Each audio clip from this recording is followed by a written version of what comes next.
Health, sponsored by Coastal Wound Care.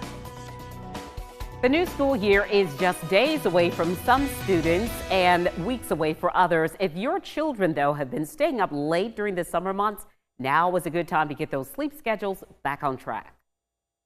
In the summer, we tend to go to bed later. The sun is setting later. Our body's natural circadian rhythm, our clock in our brain, is set for later. And so we might be going to bed a lot later than we normally would be for school. And if you start trying to scoot it back now, it will be a gradual scooting back instead of a cold turkey flip back to school time, which could be really rough for that first week of school. Dr. Brian Chen is a sleep specialist. He says when a child doesn't get enough sleep, that can negatively impact them in the classroom.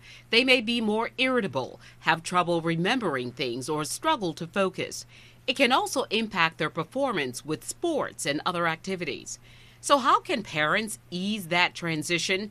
Dr. Chen says you first need to determine how much sleep the child needs, which is going to vary based on their age. For example, older children typically need less sleep than younger children.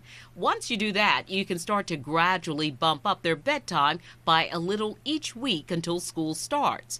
But that's not all. Having a good bedtime routine is key to being able to fall asleep on time. And that bedtime routine should include things like getting your pajamas and brushing your teeth and getting into bed and relaxing your brain and your body. However, it should not include things like using phones, screens, bright lights. And the same goes for sunlight too. Dr. Chen says since the sun sets later in the evenings, it can make it more difficult for a child to actually fall asleep. And so to help with that, you may want to consider those blackout curtains. Next on News 2.